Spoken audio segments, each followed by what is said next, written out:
I don't pretend that we have answers for all these, but we'll try and get to them. We'll try and, except for the guy who said he has carpal tunnel, like, you're in junior high, so we won't answer those, but I could share your phone number and really embarrass you, but anyways, I won't. But I did think this was a college event, so, you know, junior high camp, you would love with your carpal tunnel, because you're, yes. Anyways. Unless that wasn't you, right? That's not your phone number? Good. All right. Well, let's go a little lighter then. I know, well, to both Levi and Craig. It was real. You don't think I made that up? No, I don't think you made it up. All right. So, Levi and Craig, do you have a microphone? Yeah, no, it wasn't. So, Albuquerque was it by all that number. To both Levi and Craig. Craig, you talked about a conversation that started between friends about porn. What do you think the best way to help each other is? What do you do when communication stops and accountability breaks down?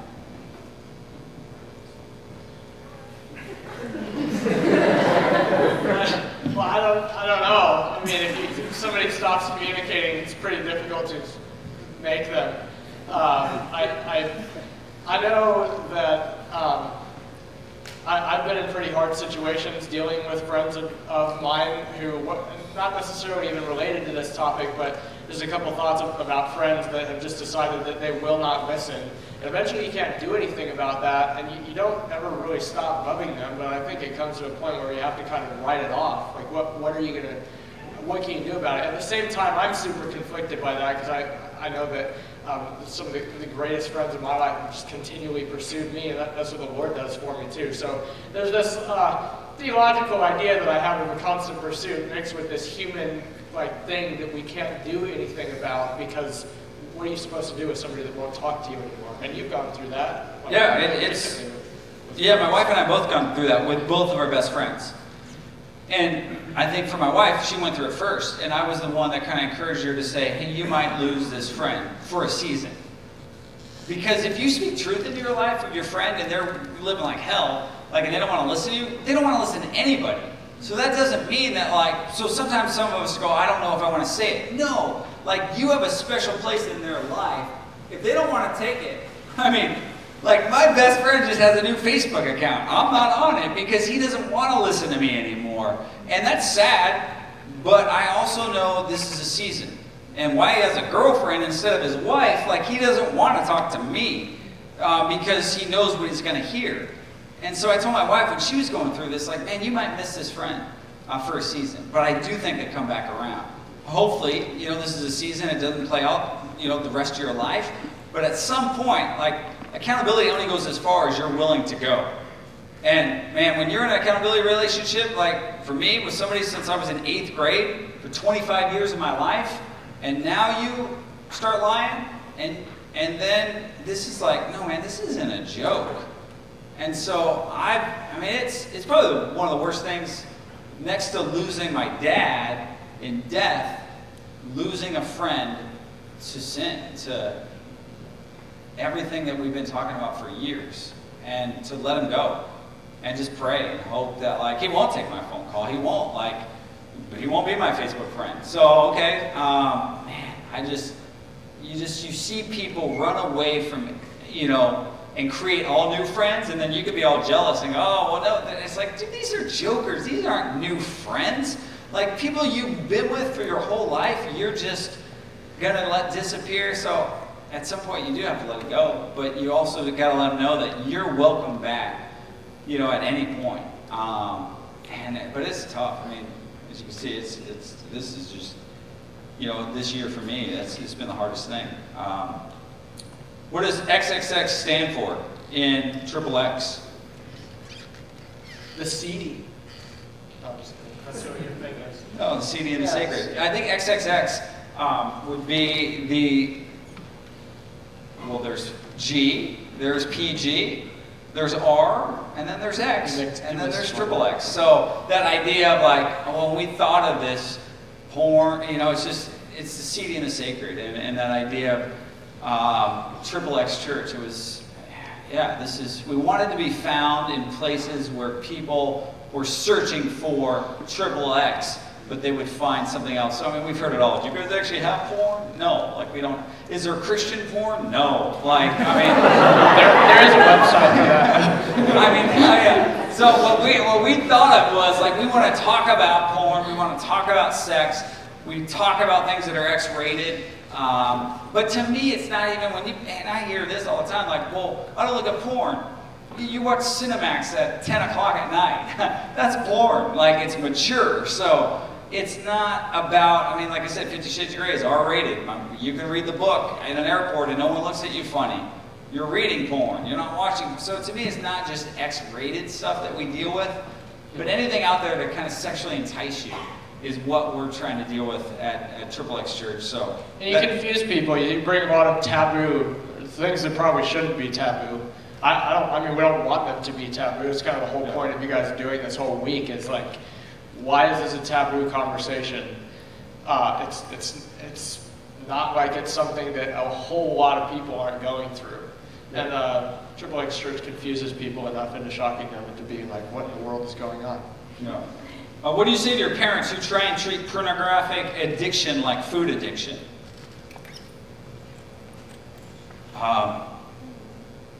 It's interesting. I mean, the Bible says don't indulge your body with food or sex in the same passage. So I think most people, to me, that I talk to don't see food as a problem. Like, Biggest Loser is a popular show because we can all watch that and go, oh, that's great. Like, you wouldn't have a show with, like, the biggest, masturbators, or the, like the biggest porn addicts. Like, that would be on NBC, but... So there's difference, but to me it's like, maybe the root is the same of like why you're running to those things or what is fulfilling you. And so what would I say to your parents? It's, man, I think addiction to anything, whether it's porn or, I guess to me, I feel like we live in a world where food gets a pass, porn gets punished. I read a blog about this that's out this week that I think I'll get crucified for because I went to a church on Easter and I mentioned how they had a recovery ministry for people that dealt with food, and yet the pastor was quite large. And yet, so my question was, if they have a recovery ministry about sex, could the pastor have to deal with sex and have the same acceptance? And I know the answer is no, but why? I guess why would one be okay and one isn't? So I don't know.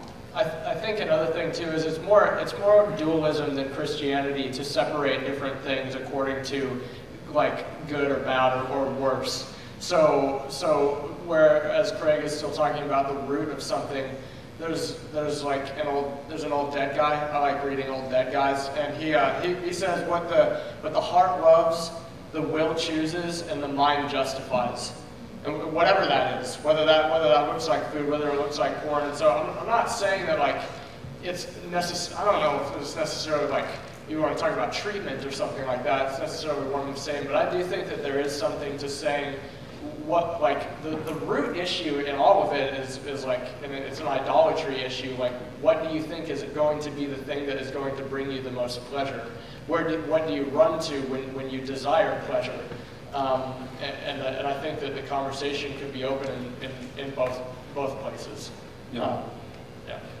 Did you advise PreMarriage Counseling to begin to deal with these issues before getting married? Yeah.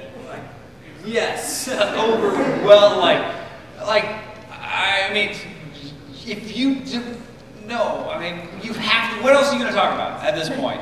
Then, like, how many married couples that have not talked about their sexual past, their struggle with pornography, and then we wonder why sex is awkward? Oh, I haven't told you about the 35 people I've slept with? Like, what are you dating for if you're not willing to talk about, like, there's certain things that maybe you don't talk about. Like, my wife and I didn't talk about, are our kids going to go to private school or public school? Why didn't we talk about it? Because we didn't have kids. Like, the first 5 marriages, we practiced having sex so we wouldn't have kids, with protection. But then when we actually had kids, it was like, oh, let's have this conversation. But you're going to be doing this from day one, hopefully. you know, from day one. Like, you might not even wait till night one. Like, this is on. And you're going, well, yeah, we should talk through this extensively. And don't lie either. And I would ask all those questions. I don't know. I mean, you might think I'm crazy. My wife, we tell the story, she jokes about it now because we're married. But like we talked about, I went to Christian school, I'm going to marry a Christian girl, she's going to be a virgin, we're going to live happily ever after, and have sex at 3 o'clock as soon as we get married, on the way to the hotel. So that was my idea. And then she tells me, oh, I'm not a virgin. That was like at month one into our dating. And I was like, oh, sucks. Like, oh, well, I thought I was gonna, so I broke up with her, because that's like, you know, the nice Christian thing to do. Like, okay, well, I'll just like find somebody, I'm sure at Christian school, it's like all these girls, that's why they're here. They're like, and then it was awful. Like, I remember calling my buddy who discipled me in high school. I was like, John, how did you do it? Because my friend had sex with his current wife, so I was like, oh, like, how did you do that? Like, how did you get over that? And he's like, he calls me Craiger, which nobody should. And he's like, Craiger, I lost my virginity, and it cost me $200. I was like, what? I was like, what? A hooker? Like, John, like, you know, I was just like, I'm so mad. Like, and I was like, I just broke up with this girl because I thought I'm like so awesome, and I'm gonna like, were you a hooker? And he's like, and we get into this whole thing, and he's like, man. And he really kind of challenged me to say, hey man, if she's honest with you, and don't let her go. Like, if you think this could be, and I don't know, I called Jeanette back, I was like, hey, you want to go out? And she's like, you know, it was really hard for her to hear. We got through it, obviously, we dated for 3 years, but, and that might be a little brutal to say peace out. Like, I don't like that. But once again, you're dating, so you can say peace out now. You can't really say peace out later. So that's why you kind of date and you go, I don't know if I can handle that.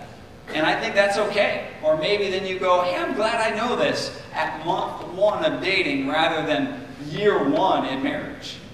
Like friends that I know that she can't have sex because she's abused and she never dealt with it, and you're happy honeymoon on that one.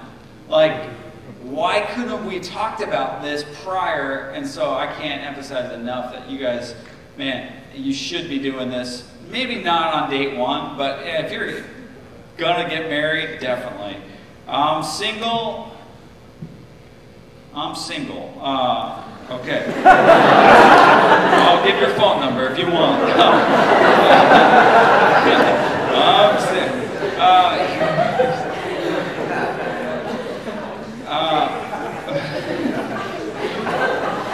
Even if I stop today, will I ever reach full trust and intimacy with my future wife? Will she ever trust me? Is there hope?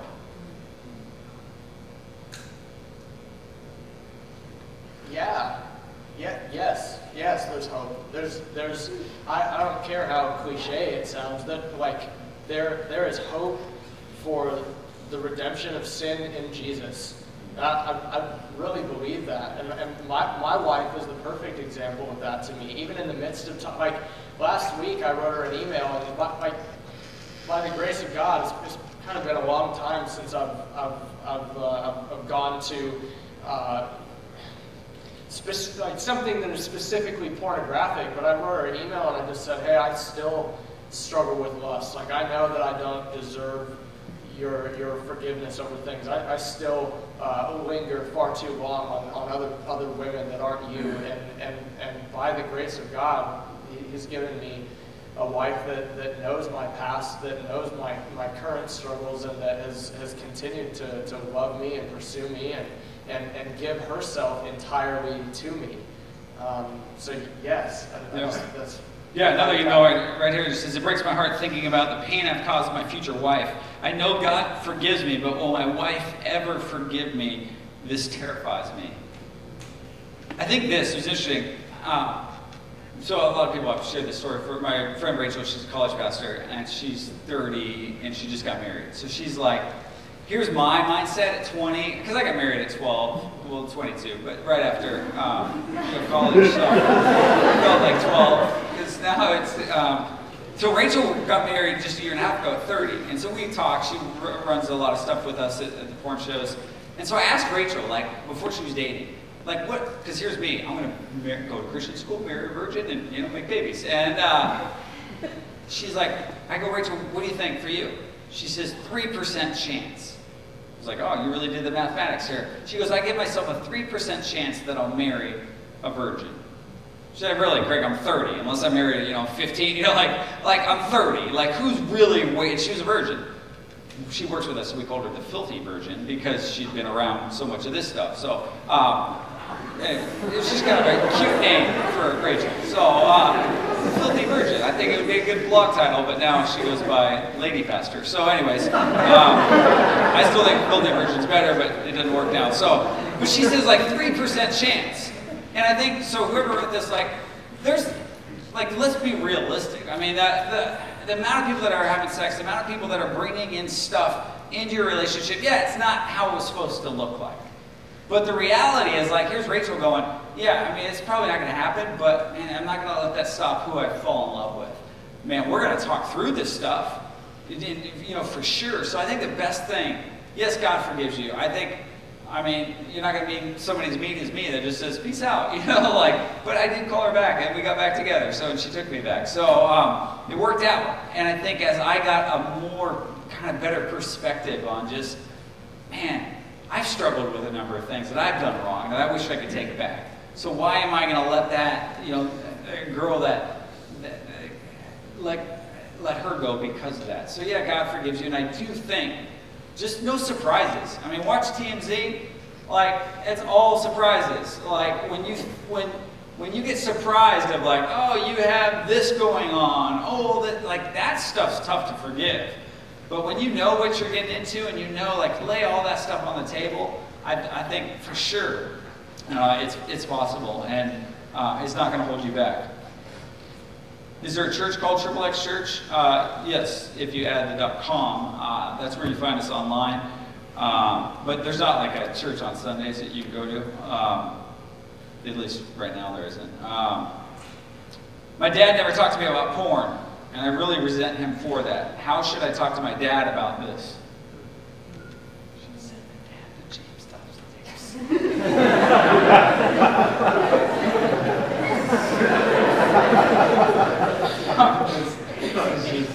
You are going to get crucified, aren't you? That's not, but maybe not.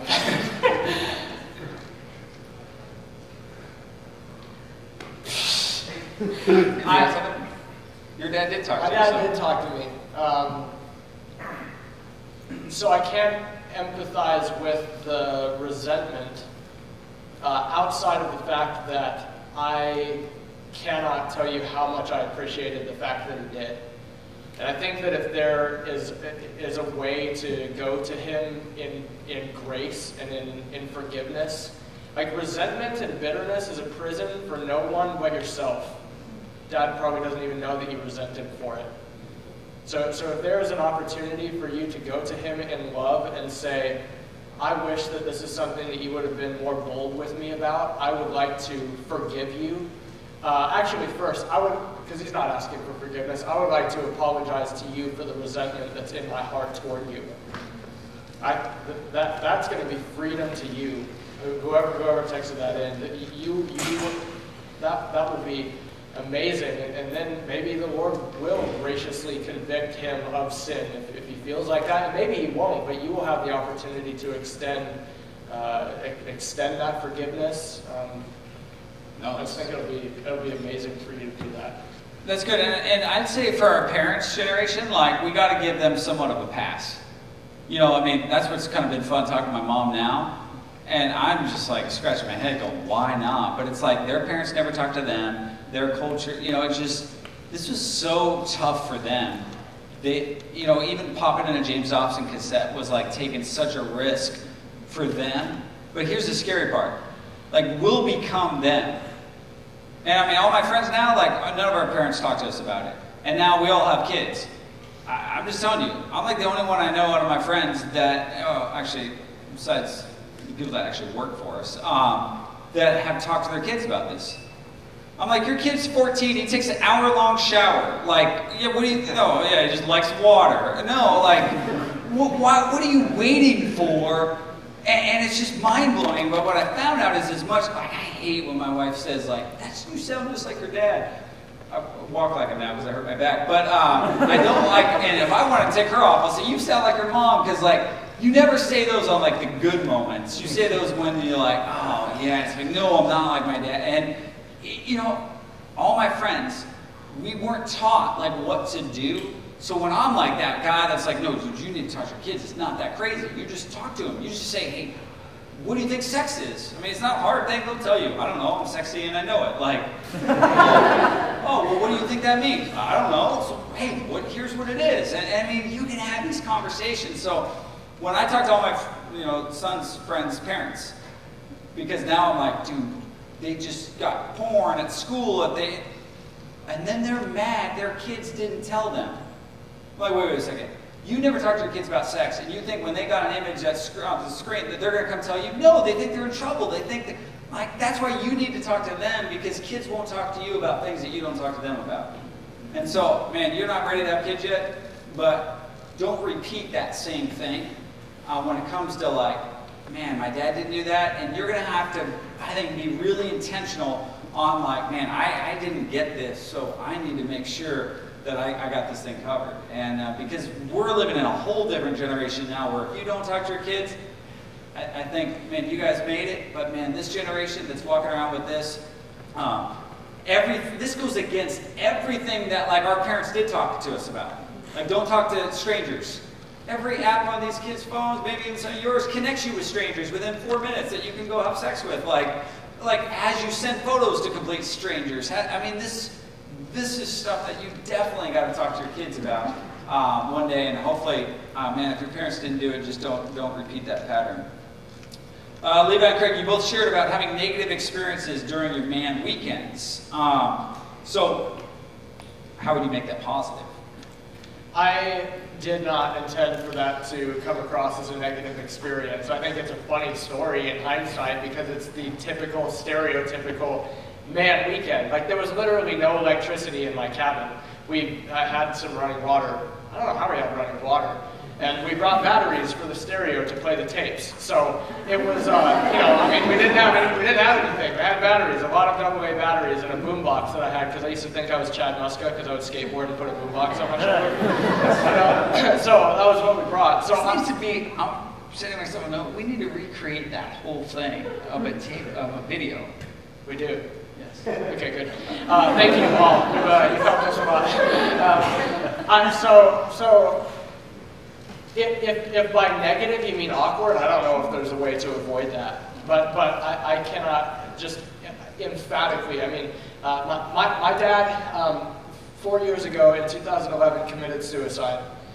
My mom is in the middle of writing a book about him and his mental illness and some of his depression and some of what made its way into that story through a chapter that I was asked to write was a little bit of my dad's struggle with some of the same things and how much condemnation and shame some of that brought. So for him, in the midst of all of that was going on inside of his mind, to reach out and to put forth the effort that he knew was incredibly important. Like, I can joke about Dobson all day, whatever. Like, it's not, the guy's smarter than I will ever be, you know. But for him to do what he knew best for me, I cannot state emphatically enough how much that meant to me. And I'm sure it was awkward for him.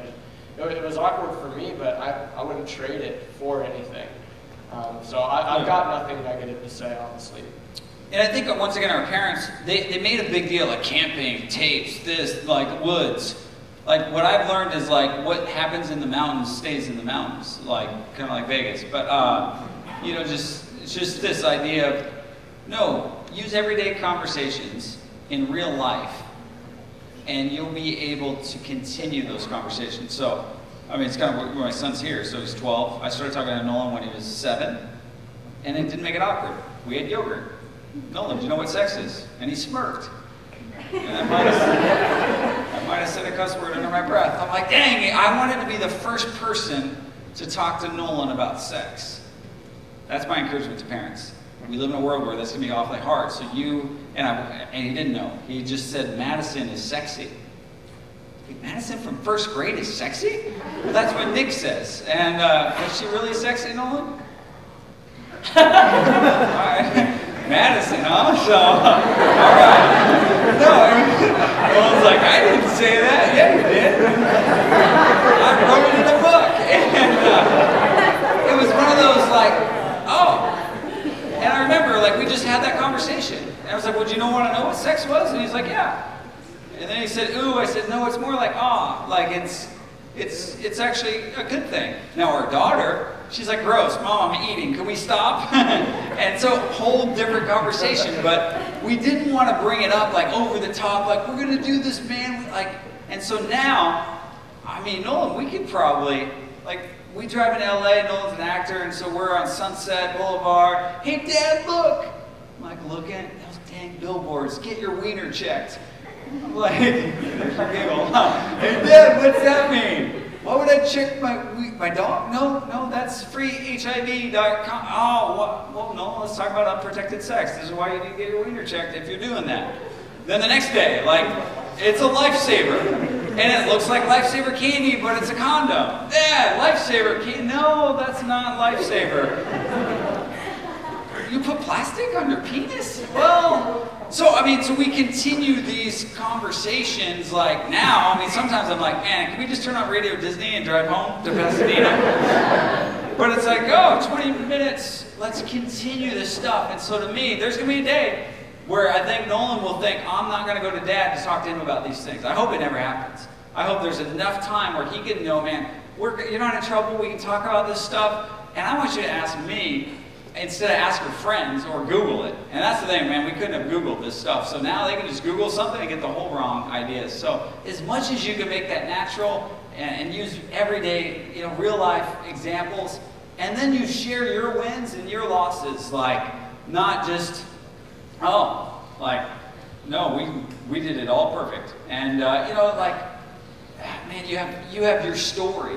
And don't keep that from your kids. Like, no, I can tell you, like, man, Nolan, you're going to get an earful from Mom about, premarital sex and about the, from a girl's perspective and about the damage in the heart. Like, this is, and we're going to talk to you about this stuff because it's real and you need to hear it. So, but you guys, like, finish school and then have kids and then talk to them about sex. So, right when they come out, so you can be the first one. They come out and be like, do you know how you got here?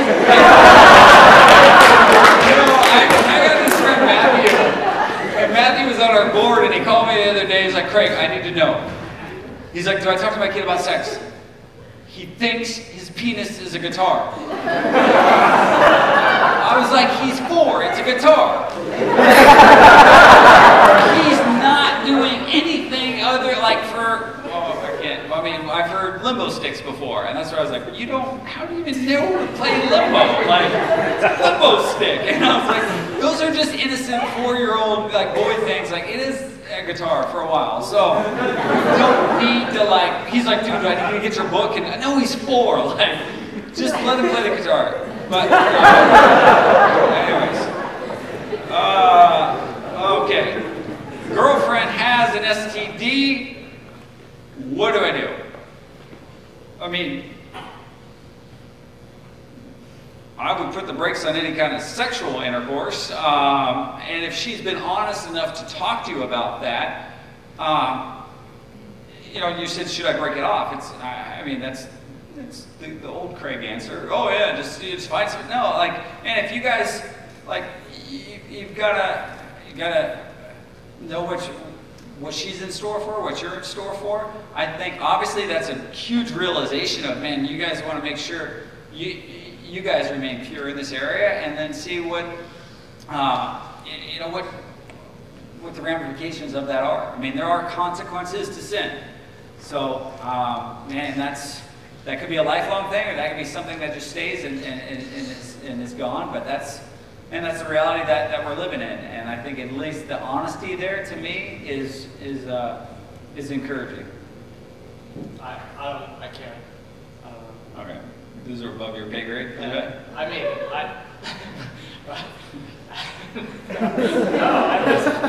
just don't know. Man, there's a lot. I'm the only voice of reason in my little sister's life. What can I do? Am I overstepping my boundaries? And if you guys have little you know, if you have younger kids, well, not, you have younger siblings, and you got parents, like we all have parents, like, yes, like you know more than them right now in this area. So, and if they're at home and you're gone and you're not over their shoulder and they're like, you know, parents are clueless, yeah, you gotta go home and be like, hello, I'm like cleaning up this place and I'm on to you. But you definitely, I think with your, if you have that relationship with them, I would. Yeah, if you think that you have that relationship with them at all, I think that's amazing. I think like, I mean, I was never, I was always the one that, I have a younger sister, she's not a whole lot younger than I am. I was always the one that was dealing with a lot of this stuff too. It wasn't, like, we never really ran into this situation, but I just think even the fact that, to me, like the implication of enough of a friendship with a sibling to be able to even have that conversation without just like, out of care and concern, whether or not he or she is willing to listen to it, I think it's a positive endeavor for sure. It's definitely better than ignoring it, especially, I mean, if you're asking the question, then you have the realization that you have an opportunity to step in and be that person.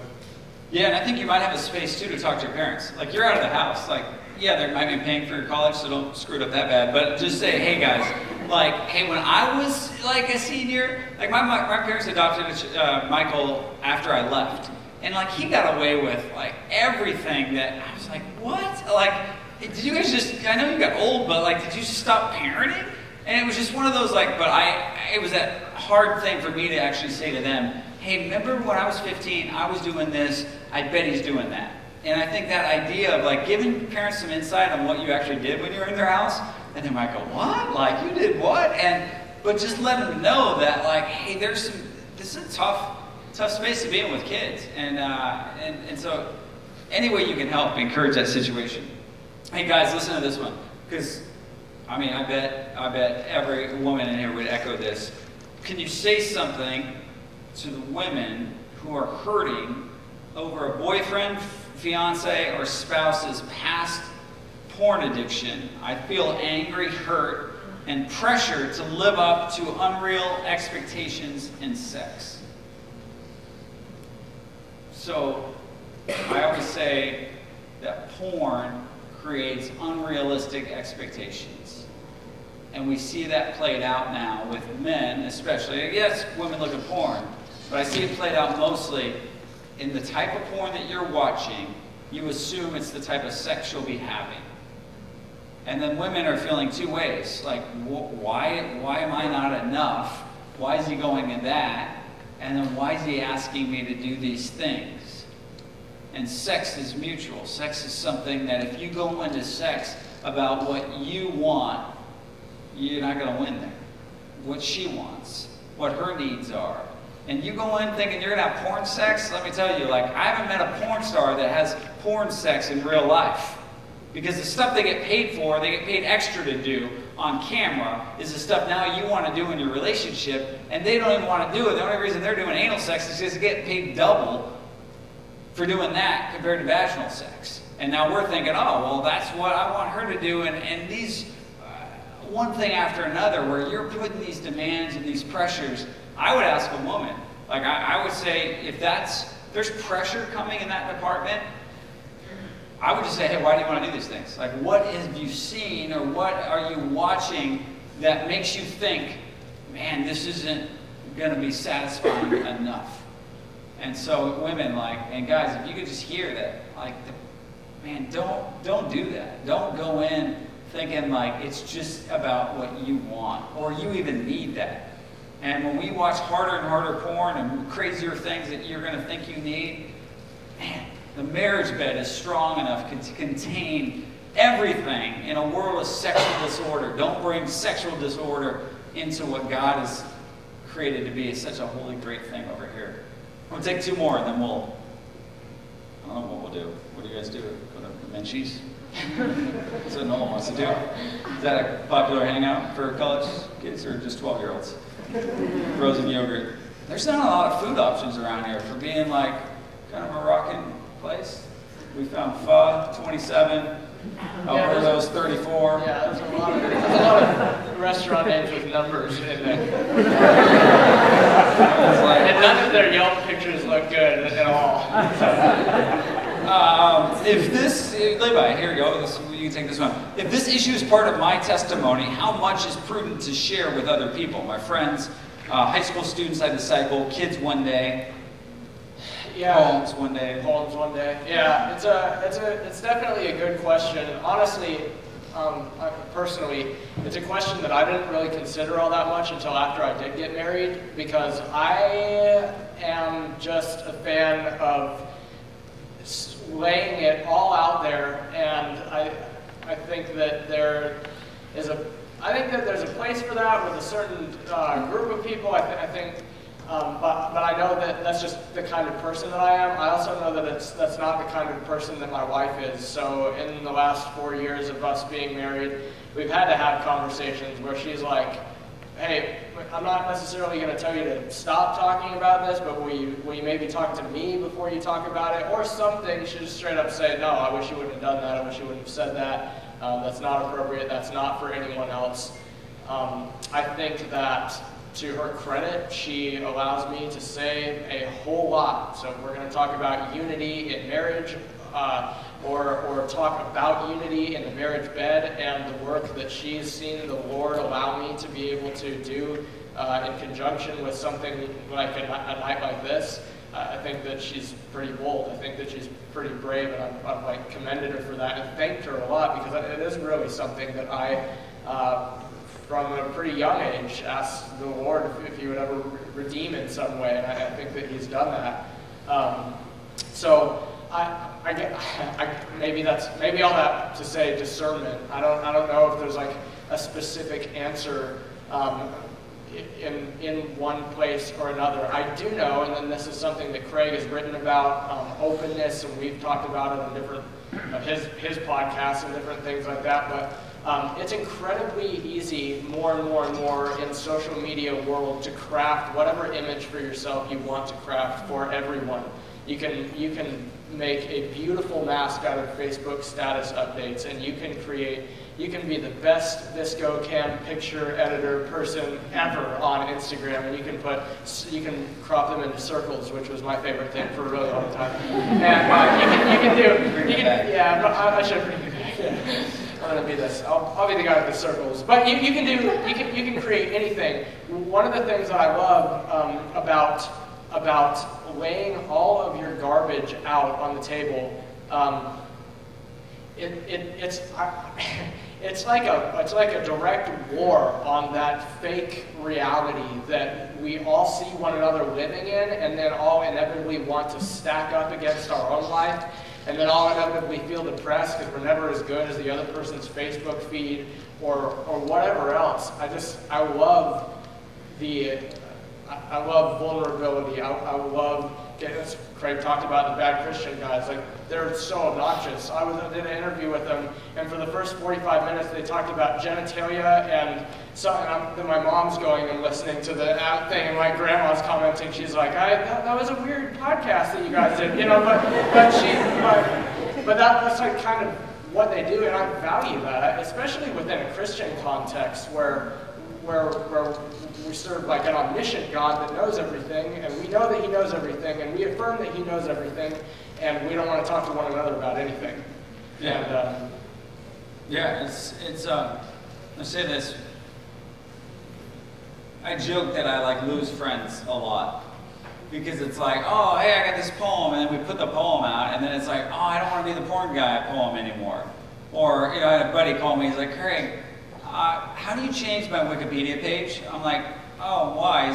He says, I won't say his name, but he says, I'm American quarterback in the NFL and a former porn addict. And I was like, he's like, yeah, my wife doesn't really like that. I was like, oh, well, luckily anyone can add anything to Wikipedia, so I'll delete that. But he had done a video for us talking about this, and it wasn't a porn addict, and then I was like, oh, your wife hates me. And he's like, she doesn't hate you, Craig, but it's like, it just doesn't want that to pop up, and so to some extent, we've seen it where it's like, man, I want to share this story, but yeah, I don't want to be known as that guy. But I think what Levi's saying is being able to just be open and honest, your story is going to be able to affect somebody else. My wife, she'll never do anything in front of a stage. I asked her, I said, Jeanette, will you film this video series with me about sex? Because so many people we know have problems in this area. And she said to me, she said, I thought one time, like years ago, that like someday the Lord would use my story. And she's like, I'll do it. I'm like, really? And we shot the video series. She's like, I didn't think the cameraman would be in here. Like, who do you think's going to run the camera?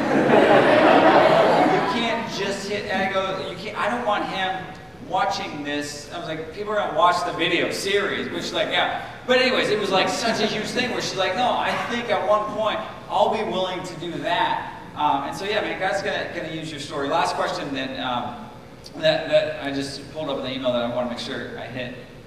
It says, I'm a dude. Well, it says I'm a guy, but I'm paraphrasing. Should my girlfriend help me get over my porn struggle?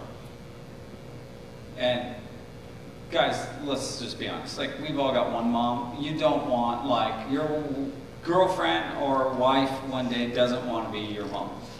And, man, I get just sick and tired of guys that are like, man, you've got to lead your way out of this one.